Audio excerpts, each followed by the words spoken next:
Le Mac de l'Imo, la matinale info et rencontre dédiée à l'immobilier. En direct sur Radio Imo. Bonjour, ravi de vous retrouver dans le Mac de l'Imo. Comme chaque vendredi, on est ensemble pour recevoir un invité ou une invitée. Et pour ce faire, je suis avec Grégoire Darico. Bonjour. Bonjour Bérénice. Journaliste Radio Imo. Et aujourd'hui, Grégoire, nous recevons une invitée, Anne Griffon. Bonjour. Bonjour à tous les deux. Bonjour Anne. Alors, vous êtes à la tête de Château Forme Inside et aussi à la tête du marketing du groupe. Alors, on va peut-être commencer par présenter Château Forme Inside parce qu'on ne connaît pas forcément. Et puis, on va faire un point sur votre parcours, sur ce qui vous anime. Et vous êtes, je le rappelle, aux commandes de la programmation musicale. On a d'ailleurs écouté le premier morceau, Grégoire, que vous avez adoré. Tout à fait. On a commencé par une danse des chevaliers, Anne. Donc, c'était Prokofiev, Roméo et Juliette. Est-ce que vous pouvez nous expliquer peut-être ce choix ? Alors, pour les plus anciens, il rappellera peut-être une page de publicité qu'ils ont vécue dans leur prime adolescence. Moi, ce morceau me touche parce que j'ai grandi avec la musique classique. Mes parents écoutaient que ça, sauf Nougaro, que j'aurais pu choisir aussi d'ailleurs, et parce que j'ai une formation musicale. J'ai fait plus de 10 ans de conservatoire et j'ai beaucoup aimé jouer en orchestre. Et j'ai joué ce morceau en orchestre et c'est un souvenir merveilleux. Ok, Donc, voilà. Très bien. Et c'est le genre de musique que vous écoutez au quotidien ou... Alors, c'est ce que je disais à Grégoire, la plus grosse colle que vous m'avez donnée pour cet échange, c'est de choisir que 2 morceaux de musique. C'est extrêmement compliqué pour moi parce que j'écoute absolument de tout. Et vous verrez que le deuxième choix n'a absolument rien à voir. Mais voilà, il faut choisir. Donc, celui-là, parce que ça me rappelle... ma jeunesse, c'est ce que j'aime faire, c'est-à-dire travailler en équipe, et je trouve qu'un orchestre en est une très belle illustration. Et puis le deuxième, je vous dirai pourquoi. Alors, on verra ça, suspense d'ici quelques instants. Alors, Teaser. Vous êtes donc la directrice de Château Forme Inside. Qu'est-ce que Château Forme Inside ? Parce qu'on connaît Château Forme. Ouais. Alors, on va peut-être le rappeler à nos auditeurs qui découvrent. Oui, alors, confère le podcast de Benjamin Habitant, si vous voulez avoir la version longue. Et sur la version courte, en fait, c'est une belle maison qui existe depuis 30 ans et qui est spécialisée sur l'organisation de séminaires et de formations pour les entreprises. On est dans 7 pays, on a 70 lieux qui ont tous un caractère, comme son nom l'indique, un peu château, mais en tout cas, voilà, des lieux de caractère où vous vous retrouvez en équipe pour vivre des moments particulier pour vous retrouver et apprendre. Dans un confort absolu, je précise que j'ai eu l'occasion, j'ai la chance de le souligner. Non, c'est vrai, et honnêtement, c'est pas, je fais pas de la pub, etc. Mais c'est vrai que c'est très agréable. On va dire que vous pensez à tout chez Château Forme. Ce sont des lieux qui sont totalement dédiés aux entreprises et c'est le choix qu'on a fait depuis le début de ne pas mélanger les genres. Donc c'est vrai que notre souhait, c'est de nous consacrer à une seule chose et de le faire jusqu'au bout. Et c'est aussi ce qu'on tâche de faire sur Château Forme Inside. Excellente transition. Du coup, Château Forme Inside. De rien. Parce qu'on connaît donc Château Forme pour l'accueil de ces entreprises, effectivement, pour des séminaires ou des moments en groupe. Et on n'attendait pas forcément Château Forme sur ce créneau Inside. Vous allez nous expliquer ce que c'est et on va ensuite en parler ensemble. Ouais, avec plaisir.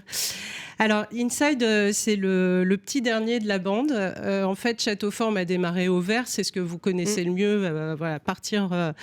faire un break en dehors de la ville, on a continué en ville, ensuite on s'est mis sur la partie événementielle et à chaque fois c'était à la demande de nos clients.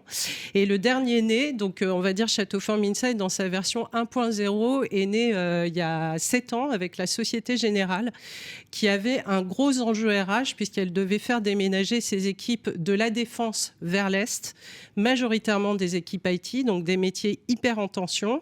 Ils déménageaient aux Dunes à Val-de-Fontenay et ils ont fait le choix d'offrir une palette de services la plus qualitative possible et la plus complète possible. Et sur la partie séminaire, la Société Générale était un très gros client pour nous. Et ils nous ont demandé de les accompagner sur un projet et de recréer un château forme complet dans le bâtiment. Donc là, on prend soin maintenant depuis plus de 6 ans d'un business center complet pour eux. Et donc, ça nous a fait germer l'idée de se dire, mais finalement, on a ce savoir-faire de création de liens, de parcours particuliers pour les entreprises et pour les collaborateurs. Pourquoi ne pas aller au bout de cette idée et plutôt que de le faire de manière ponctuelle, pouvoir le faire au quotidien. Donc, il y a eu quelques petits accidents de parcours puisqu'on s'est pris un petit Covid, voilà, où on a failli finir en encéphalogramme plat. Il s'avère qu'on en est sorti, plus fort, plus déterminé, et surtout, vous l'avez dit, moi j'ai une casquette de marketeuse, donc voilà, ce que je fais, c'est que je suis une éponge, j'absorbe les signaux faibles, les signaux forts, je comprends quelles sont les forces d'une entreprise, et je suis allée voir mon président, je lui ai dit, je pense qu'on a besoin, on a quelque chose à faire, on a une carte à jouer dans voilà, ce monde du travail qui est en train de se redessiner. Et je pense que Châteauforme a des vrais savoir-faire à faire valoir dans le monde du travail, du quotidien, pour améliorer ce fameux retour au travail, puisqu'on avait le principe de grande démission qui était en train d'exploser aux États-Unis. Tout le monde s'interrogeait sur voilà, que faire de mon avenir, etc., etc. Et on s'est dit, voilà, on va essayer de construire une offre spécifique pour les bâtiments tertiaires, pour les collaborateurs, pour qu'on revienne au bureau moins mais mieux, et qu'on vive vraiment des moments entre collaborateurs. On est bien conscient. Alors, avec un peu de recul, tout ça semble évident, mais vraiment, c'était des signaux faibles qui se dessinaient. Mais on voyait bien que les gens, s'ils venaient au bureau, c'est qu'ils avaient envie de vivre autre chose. Et malheureusement, on le voit bien encore aujourd'hui, beaucoup disent moi, j'aimerais bien revenir au bureau, mais en fait, il ne se passe rien, les plateaux sont déserts, je suis mieux chez moi, quoi, finalement. Donc, l'idée, ça a été de proposer une solution qui vous prend de bout en bout, qui prend soin du bâtiment de bout en bout, de l'accueil à l'animation des étages, à la restauration, proposer des programmes, prendre soin des corners de café, etc., etc. Prendre soin évidemment des business centers qui sont notre premier savoir-faire, la conciergerie, enfin voilà, la palette de services et tout ce qui est hospitality, opéré par des collaborateurs Châteauforme, que l'on appelle des talents. Et donc voilà, avec cette patte et ce savoir-faire qui n'existe pas en fait sur le marché, parce qu'on n'est ni complètement du monde de l'hôtellerie, ni, voire pas du tout du monde du facility management. Hybride entre les deux. Et on a un regard sur les choses qui est différent. Et finalement, maintenant, ça fait presque 2 ans qu'on est en train de se déployer sur ce marché.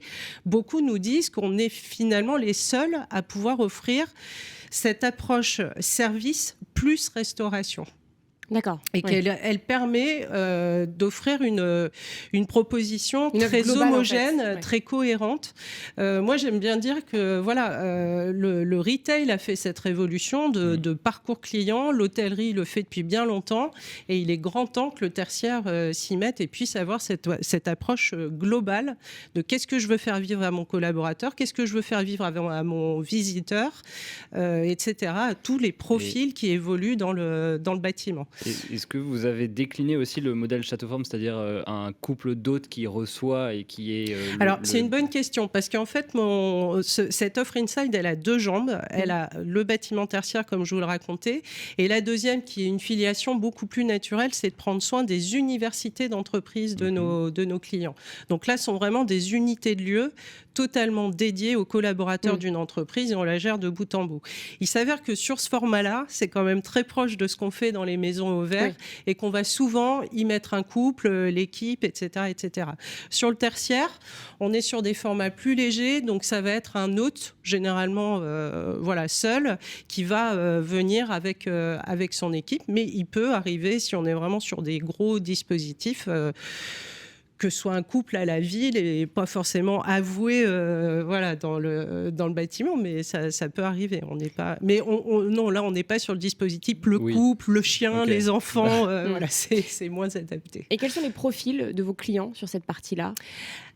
Extrêmement variés. En tout cas, le point commun de tous nos clients, c'est qu'ils veulent prendre soin de leurs collaborateurs et qu'ils ont pris conscience après avoir fait des économies sur les mètres carrés, avoir eu toute cette démarche, il était grand temps de prendre soin des collaborateurs et d'investir. C'était pas une dépense, mais c'était un investissement que de vouloir déployer une offre servicielle plus qualitatif. Donc il y a vraiment eu un changement qui s'est opéré depuis le Covid. Clairement. Alors tout le monde n'a pas encore fait cette mue. Il y en a qui le souhaitent et les budgets restent ce qu'ils sont et sont vraiment des décisions de direction générale.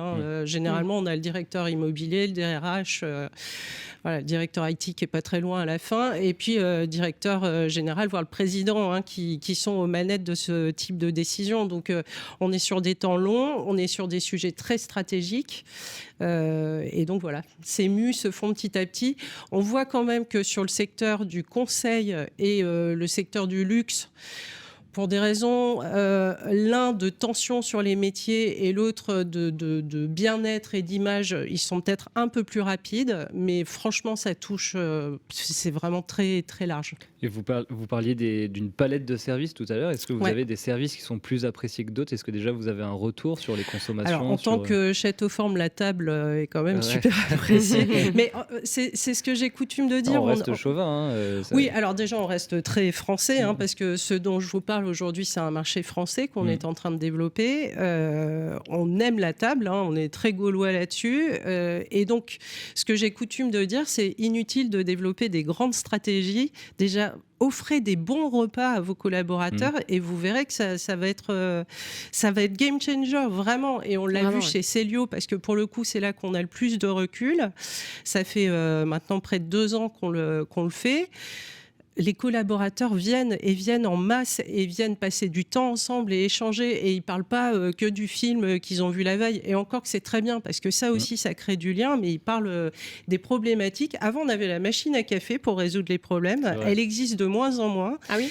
Bah ouais, nous on aime mieux mettre des beaux corners café, thé, etc. C'est quoi un beau corner café? C'est ce qu'on appelle les tisaneries, où vous allez pouvoir grignoter, mais plutôt healthy, avoir un bon vrai café. Donc on a des partenaires, l'arbre à café, voilà, on a Café Joyeux, enfin on va être hyper attentif, ou Malongo, avec qui on travaille parce qu'ils ont une approche hyper RSE, donc on est très attentif à ça. Moi, je bois pas de café, je bois beaucoup de thé, donc je suis hyper attentive à la qualité du thé. Et puis, c'est ça, avoir des graines, des choses, éviter toutes les barres, tous les trucs industriels et pas très bons pour la santé. Voilà. Et ça a forcément aussi un pouvoir d'attraction plus important que de mettre des vieilles machines à pièces. Vous avez beau offrir les cafés aux collaborateurs, ce que ne font pas encore toutes les entreprises, loin s'en faut.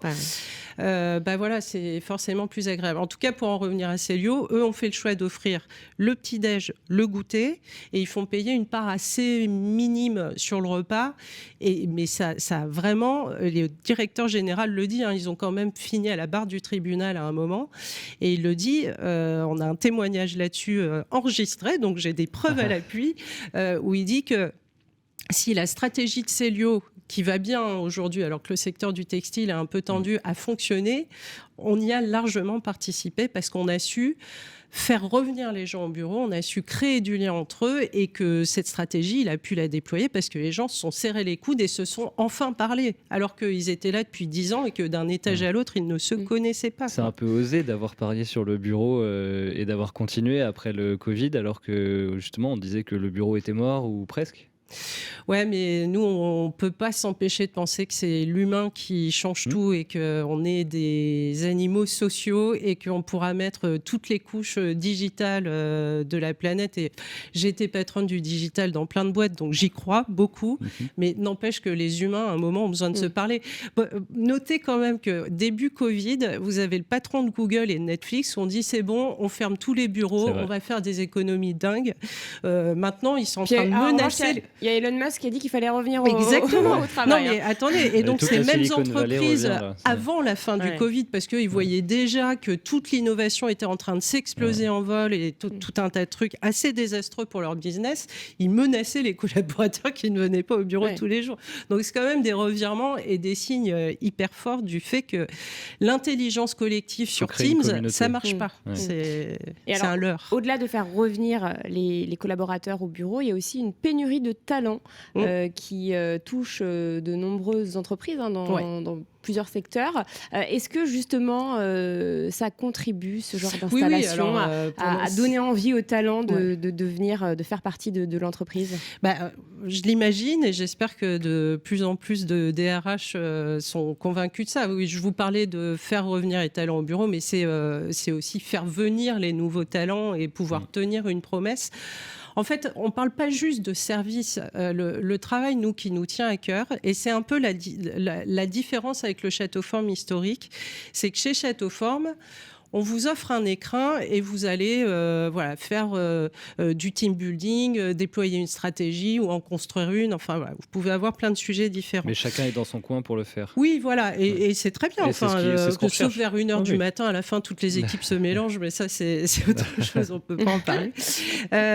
Quand vous venez dans les bureaux, nous, on se met vraiment au service de la culture de l'entreprise, parce que c'est de ça dont il s'agit. On dit toujours, avant on mettait un baby-foot, on a réalisé que ça suffisait pas. Oui, et c'est vrai que c'est assez, c'est une image, mais en fait, vous pouvez mettre les plus beaux bureaux du monde. Si vous n'avez pas des gens qui savent créer du lien, qui savent se mettre au service d'une stratégie et d'une culture d'entreprise, que je pense les talents de Château-Forme sont vraiment formés à faire, ça ne va pas marcher non plus.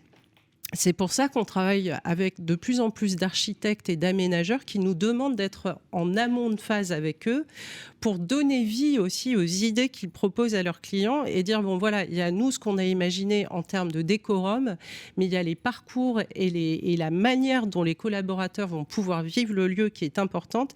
Et ça, il y a des gens dont c'est le métier et qui vont vous raconter l'histoire qu'ils ont envie de déployer avec vous. Et donc, ce que je veux vous dire par là, c'est que quand on démarre avec un client, nous, on fait un gros travail de compréhension de leur culture,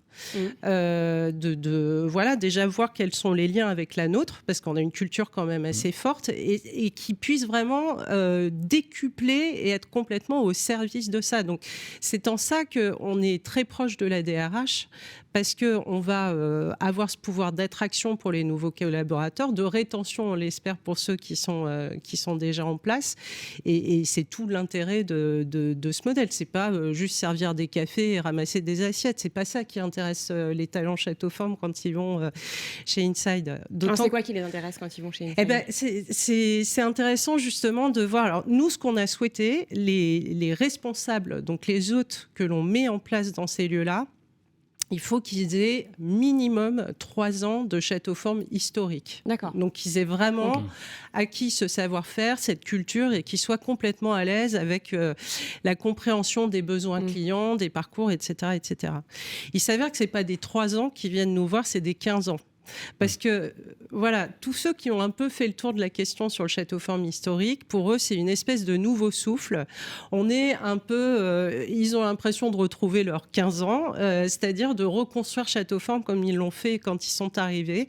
On a cette philosophie d'intrapreneur qui est très forte chez nous, et voilà, on se prend en main et on construit nos projets. Et vraiment, ça les excite parce qu'on est la start-up dans une boîte qui est un peu plus grosse et installée, même si on a encore de grandes marges de progression devant nous.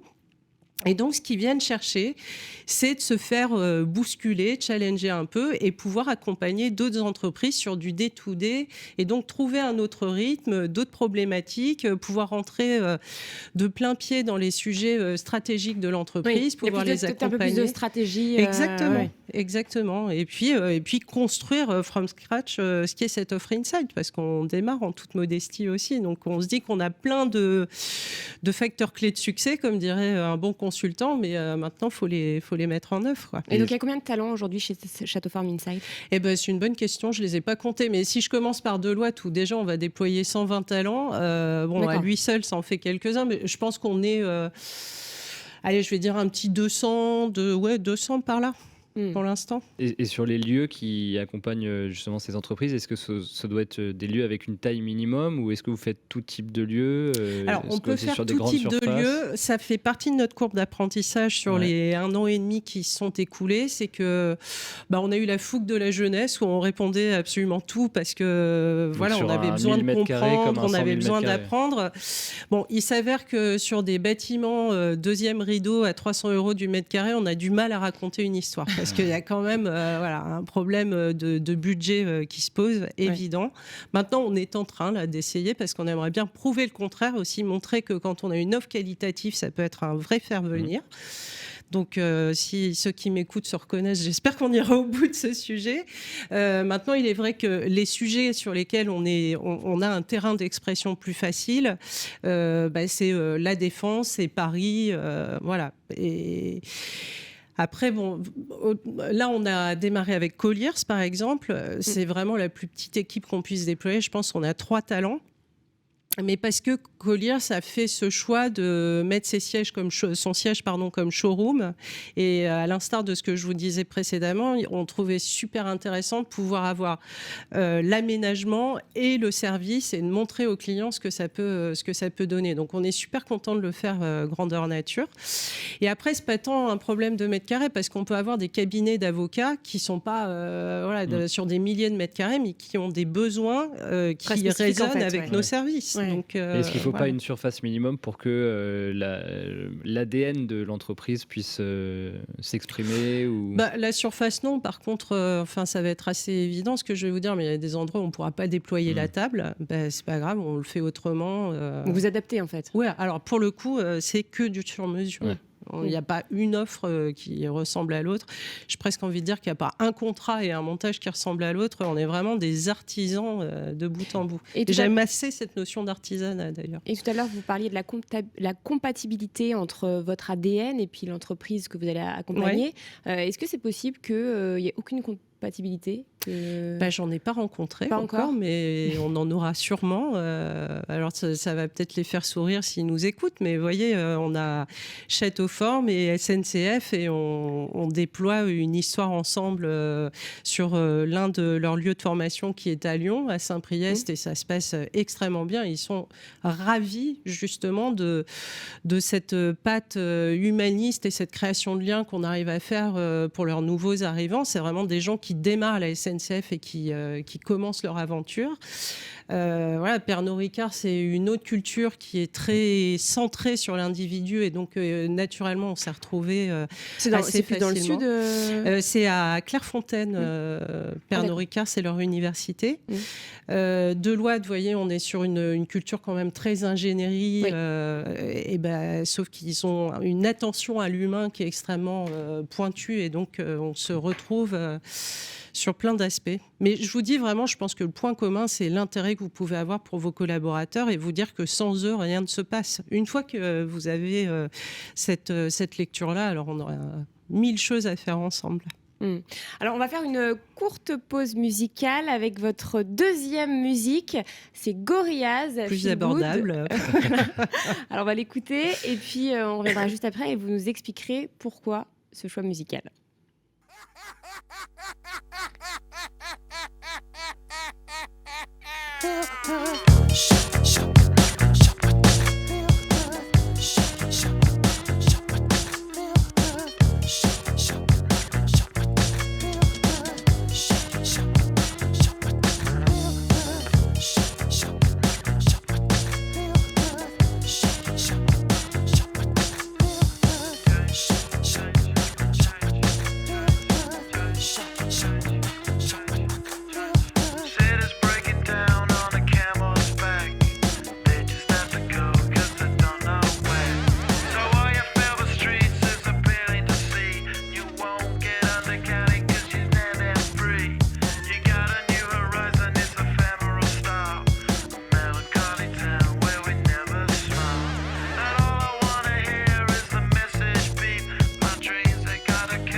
My chocolate attack. Shit, I'm stepping in harder this year. Yeah,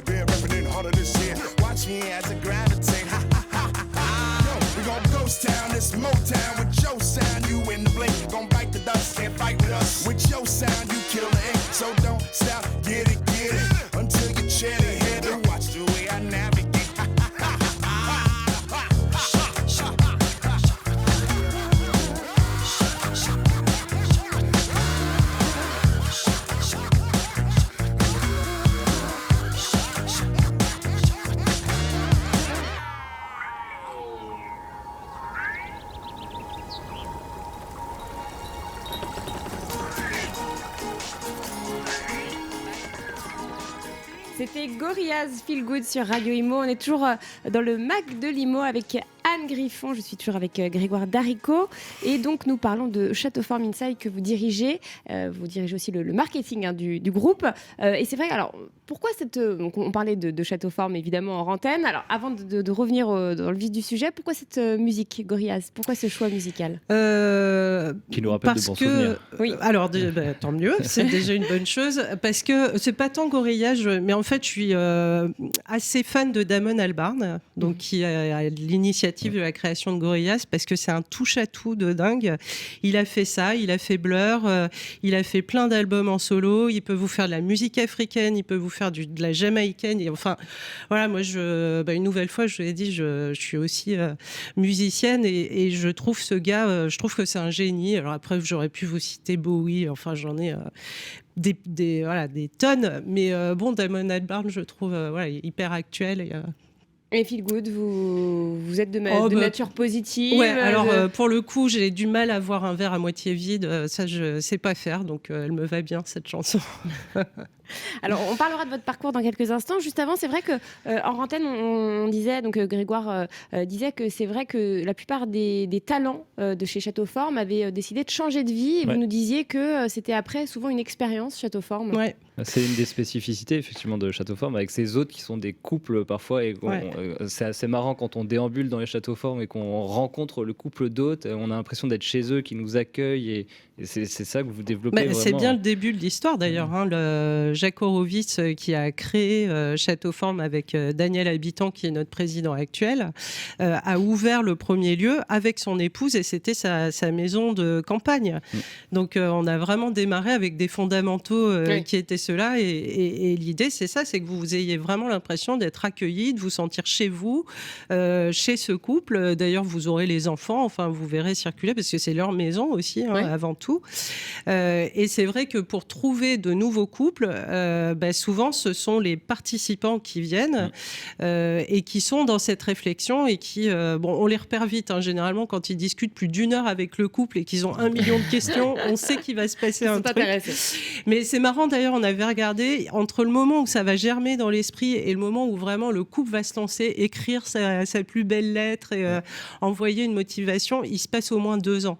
Parce qu'il faut que la vie des deux tourne à ce moment-là. Il faut que les enfants soient ni trop petits ni trop grands, etc. Donc il y a plein de facteurs qui rentrent en jeu. Et est-ce qu'après le Covid, il y a eu une augmentation des demandes justement de talents? Parce qu'on dit qu'il y a beaucoup de personnes qui ont changé de vie, qui ont changé de carrière.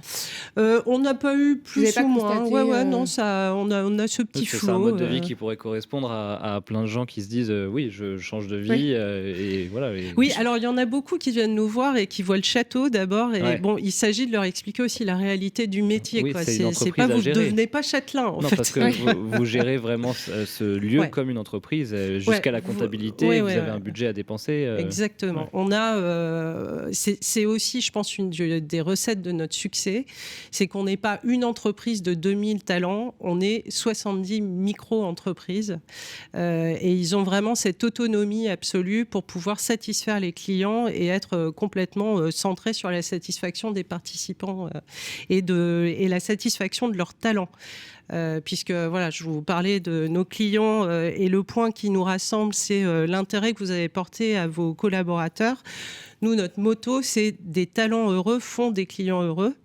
Et donc, on est très, très centré sur le collaborateur, le talent, pour l'accompagner, le faire grandir, le former, qu'il ait un plan de mobilité dans sa maison, mais aussi dans l'entreprise. Vous avez peu de turnover dans l'entreprise? Du coup, les gens restent longtemps chez vous moi, je vais fêter les 25 ans d'une collaboratrice. Bon, alors elle, c'est particulier. Je pense qu'elle est... d'ailleurs, c'était la 2e dans l'entreprise. Elle est toujours là. Alors, bien sûr qu'on en a qui nous quittent, mais moins que la normale. Et comme dit notre président, je n'ai jamais vu une entreprise où les gens étaient aussi tristes de partir. C'est-à-dire que quand ils partent, c'est parce qu'il y a un suivi de conjoint ou parce que vraiment, ils ont besoin de grandir sur un sujet et l'entreprise sait pas leur offrir à ce moment-là. Donc voilà, mais c'est pas parce qu'ils sont fâchés avec la culture. En tout cas, elle est marquante cette entreprise et beaucoup reviennent surtout. C'est-à-dire que à un moment, quand une opportunité se présente, ils sont heureux de pouvoir revenir. On a créé il y a pas longtemps un club des alumni. On a fait une soirée qui a eu un succès fou. Les gens étaient hyper contents de pouvoir revenir et passer un moment. Ah oui, c'est des anciens qui sont revenus. C'est ça, comme dans les écoles, mais là, on l'a fait pour l'entreprise. Alors, c'est vrai, on rappelle, on l'a dit en début d'émission, Châteauforme est une entreprise à mission. Ouais. Alors, rappelez-nous brièvement, c'est vrai que Benjamin Habitant était venu nous en parler. Rappelez-nous brièvement pourquoi c'est devenu une entreprise à mission. Alors, comme je vous le disais, on s'est créé totalement centré sur l'individu, sur le collaborateur. On a été qualifié de société humaniste. On est dans beaucoup de manuels, de business case, etc., pour décrire ce que l'on est et ce que l'on fait.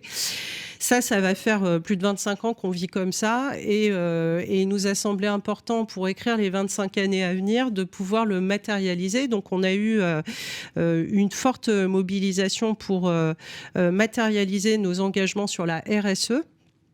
Et on a voulu aller un cran plus loin et nous poser nos propres objectifs, puisque vous savez que dans le cadre de la société à mission, c'est vous qui définissez vos missions, votre mission, vos objectifs et les KPI associés. Et donc, on a vraiment voulu être moteur de ça et être très engagé sur les aspects humains, sociétaux, environnementaux. Et puis, en fait, ce qui a fait basculer Daniel, donc notre président, et Benjamin, son fils, qui est en train de prendre la suite dans son père, l'a convaincu comme ça, c'est que Daniel a vécu une introduction en bourse et il s'est fait sortir avec sa société précédente très rapidement. Et il avait envie de protéger ça, de se dire si un jour il devait se passer quoi que ce soit, le fait que ce soit inscrit dans les statuts protégera un moment, parce que évidemment ça peut malgré tout être cassé, mais protégera cette culture et le fait que cette société fonctionne parce qu'elle croit en ses collaborateurs et qu'elle fonctionne grâce à ses collaborateurs. Et ça a changé quelque chose en interne au niveau des talents? En fait, non, tout se dit ok, mais ça change rien. Mais ça change rien parce que c'est la continuité naturelle de ce que l'on est. C'était dans l'ADN en fait. Ouais. Alors après, c'est dans les choix stratégiques. Il y a des moments, on va chausser des lunettes peut-être un peu plus fortes sur des angles environnementaux, sur des angles sociétaux, et c'est très bien. C'est-à-dire que avant on le faisait de manière un peu instinctive et qu'aujourd'hui on le fait de manière encore plus réfléchie. Vous êtes assez engagé auprès de Team Force the Planet, anciennement Time for the Planet. Exactement, qu'on accueille puisqu'ils sont lyonnais, donc on est ravis de les accueillir quand ils viennent à Paris. Oui, on a de nombreux engagements, mais c'est aussi dans les choix d'implantation qu'on pourra faire demain, sur le type de lieu, sur enfin voilà, on a une restauration du patrimoine qui est quand même hyper forte via Châteauforme. C'est aussi avoir des cahiers des charges différents. Enfin voilà, ça nous embarque sur plein de sujets et c'est absolument passionnant. Je vous le dis, je pense qu'on est parti pour 25 ans. Avec ça, ça va nous occuper un petit peu. Alors, ça fait plus de 6 ans que vous êtes chez Châteauforme. Oui. Donc, vous êtes rentré, on l'a dit tout à l'heure, à la tête du marketing. Oui. Qu'est-ce que vous avez fait avant? Quelles ont été vos expériences, votre parcours? Ouais. Rien de très qui a original. Commencé quand même dans un endroit assez original de notre point de vue en tout cas. Ah bon, lequel? À l'étranger, au Danemark. Ah oui, c'est vrai. C'était mon premier saut en fait. J'ai fait une école de commerce et après j'ai continué au Canada. Et puis Pourquoi j'ai fait le Canada? En fait, j'ai cette curiosité et la passion des voyages. Moi, je m'étais dit, le boulot que je ferais, je voyagerais et je parlerais des langues et je rencontrerais du monde. C'était à peu près mon cadre.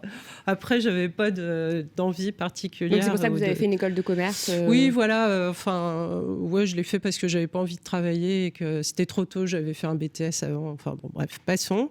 Et donc j'ai fait mon premier stage dans une société de ma région. Et il y avait une opportunité. En fait, j'ai construit mon job. On travaillait dans le vélo. J'ai fait une étude de marché, vous voyez, extrêmement poussée pour dire qu'il y avait des débouchés au Danemark. N'empêche que ça a marché, donc je suis partie avec ma voiture. J'ai créé les bureaux et tout le réseau de distribution pour un produit qui était assez innovant pour le vélo sur toute la Scandinavie à 23 ans. Donc C'était assez culotté rétrospectivement, mais je suis fière de l'avoir fait. C'était une belle expérience.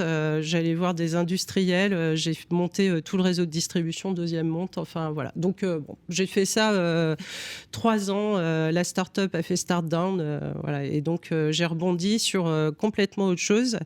Et vous êtes partie du Danemark Donc je suis partie du Danemark, je suis rentrée en France et j'ai rejoint. Vous voulez pas rester là-bas non. Non. Enfin, si, en fait, la vérité. Vous voulez vraiment que je vous parle de ça? Je vais vous raconter. Parce que j'espère qu'on a évolué là-dessus. En fait, je me suis trouvé une passion pour le commerce international. Mais moi, ce que j'aimais, c'était être sur le terrain, aller rencontrer les gens, développer mon réseau, etc. Et donc, j'ai voulu continuer là-dedans. J'ai cherché un job là-dedans. Donc, c'était début 2000. Et en fait, toutes les boîtes que j'ai appelées, tous les patrons que j'ai appelés me disaient non, mais en fait, à votre âge, vous allez vous mettre derrière le téléphone et vous allez certainement pas aller sur le terrain. Et puis, vous êtes une femme, vous comprenez. Donc, voilà pourquoi je suis pas repartie au Danemark, à mon grand regret. Et je n'avais pas lâché l'affaire. Et donc, comme j'ai du mal à rester sans rien faire, il y a une copine qui était en train de lancer le digital dans une grosse agence qui s'appelle Australie à Paris, et elle m'a dit viens nous donner un coup de main le temps que tu trouves autre chose. Et puis j'ai commencé, en fait ça m'a passionnée, je suis restée là-dedans et je suis ce qu'on appelle une mamie du digital aussi parce que ça fait quelques années, et à l'époque on expliquait à des groupes internationaux que Internet c'était l'avenir, que ça allait être révolutionnaire, donc on faisait des bien pris, j'imagine. Voilà, ça n'a pas trop mal marché, on peut se le dire rétrospectivement. Et eux étaient plutôt réfractaires à l'époque ou... En tout cas, dubitatif, oui. Ouais. On faisait des petites bannières en GIF et des sites internet assez, ce qu'on appelle des sites plaquettes aujourd'hui, mais c'était les prémices. Et donc là, vous êtes resté à Paris après Donc je suis restée à Paris un petit moment. Après, j'ai rejoint Havas pour la même chose, avec un pan un peu plus large, omnicanal, comme on dit. Et puis après, je suis partie dans le groupe Pierre et Vacances, où là j'ai dirigé la com de tout le groupe. Et alors après, c'est comme ça que j'ai rencontré Daniel Habitant. J'ai géré la direction communication et toute la transformation digitale de OGF. D'accord. Est-ce que vous savez ce qu'est OGF? Oui, c'est les pompes funèbres. Et voilà, bravo Grégoire. Et Daniel Habitant... Alors Daniel, c'était mon concurrent, lui. Il était en face, il gérait Rock Éclair. Benjamin nous l'avait dit, Et à l'époque, il cherchait quelqu'un qui connaissait le marketing du secteur des pompes funèbres. Alors, autant vous dire qu'on n'est pas à Légion, donc on s'est retrouvés à discuter à un moment. C'est comme ça qu'on a fait connaissance et qu'on s'est retrouvés quelques années plus tard quand il cherchait quelqu'un pour gérer la com et le digital de Château-Fort. Okay. Donc voilà, j'ai fait OGF et après j'ai monté ma boîte de conseil. J'ai adoré ma liberté et j'ai détesté me retrouver seule, et c'est là que j'ai compris que j'étais vraiment un animal de meute et que j'ai besoin d'accompagner des équipes, j'ai besoin de faire grandir les gens. Donc c'est marrant, donc vous êtes revenu, vous avez testé l'entrepreneuriat et vous en êtes revenu. En fait, j'ai eu ma première fille et j'allais reprendre mon activité que j'ai jamais vraiment arrêtée, et Daniel m'a appelé à ce moment-là pour me proposer de le rejoindre. Donc voilà. Le fait d'avoir été maman, qu'est-ce que ça a changé dans votre carrière? Est-ce que ça... alors je l'ai eu tard déjà, je l'ai eu à près de 40 ans. Ça a changé que ça a bouleversé ma vie, quoi, comme tous les parents, non? En termes d'agenda, en termes de centre de... Enfin voilà, c'est rien, et puis ça devient tout du jour au lendemain. C'est votre centre de gravité qui change complètement. Maintenant, elles sont 2. Voilà, c'est du bonheur tous les jours, c'est des soucis tous les jours, c'est la vie de parent, quoi. Et on aime à dire, Daniel nous en parlait encore ce matin, qu'il y a une courbe de l'entrepreneuriat où quand vous commencez dans l'entrepreneuriat, vous êtes inconscient et incompétent. D'accord. Ensuite, vous devenez conscient de votre incompétence. Puis vous avez encore 2 stades que je vais passer. Mais j'ai réagi ce matin en rigolant en disant, sauf parent, tu es conscient de ton incompétence toute ta vie. Je pense. Il n'y a jamais un moment où on se dit, c'est bon, là, je maîtrise. Oui, puis conscient du fait d'être dépassé tous les jours. C'est l'inconnu tous les jours. Mais bon, c'est un émerveillement aussi. Est-ce qu'il y a un moment marquant dans votre carrière? Est-ce qu'il y a quelque chose en particulier qui vous a marqué? Une rencontre Oui, c'est ça, c'est les rencontres. Pour moi, c'est ça, des vraies notions de leadership. C'est des gens qui vous font confiance alors que vous-même, vous n'avez même pas perçu que vous aviez ce talent-là. Donc, quand je vous parlais d'Australie, où en fait, je suis restée parce que la personne qui était en train de structurer toute cette offre-là et de créer vraiment quelque chose de nouveau, il a détecté quelque chose en moi. Il m'a dit, moi, je veux que tu restes et tu vas faire quelque chose. Et c'est super. Et puis... il m'a mis en lien avec Havas après parce qu'il sentait, voilà, moi j'y allais un peu naïvement, et c'est ça, c'est vraiment les gens qui vous font confiance à un moment et qui vous donnent les clés. Et pour le coup, je trouve que Château Forme est très très bon là-dessus.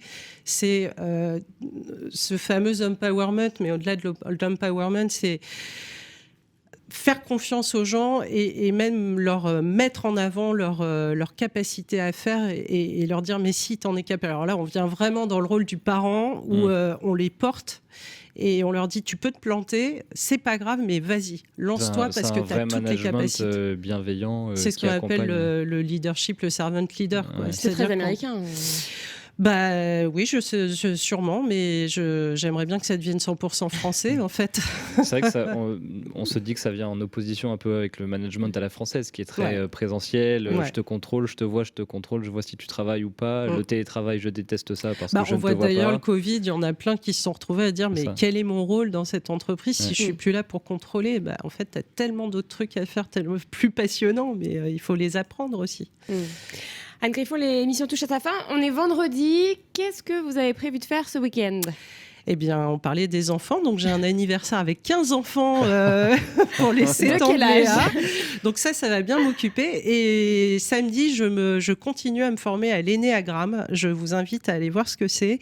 C'est un outil de développement personnel qui est absolument passionnant. Moi, j'arrive à la fin du cycle 1. Allez voir énéagramme. C'est...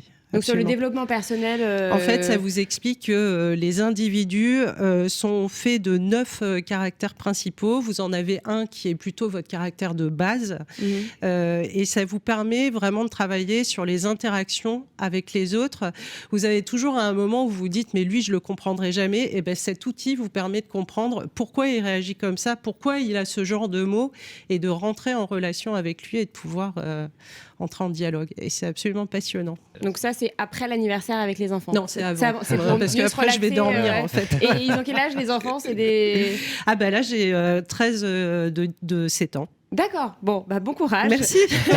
Et puis un week-end pas très reposant alors. Non, mais c'est bien. Mais joyeux. Merci beaucoup en tout cas d'être venu sur notre antenne. Merci à Grégoire Darico. Et on se retrouve évidemment la semaine prochaine pour un tout nouveau numéro du Mac de l'Imo. Tout de suite après, vous pouvez retrouver sur notre antenne Allo Radio Imo. Et je vous rappelle que la semaine prochaine, nous serons en direct du Salon des maires et des collectivités locales.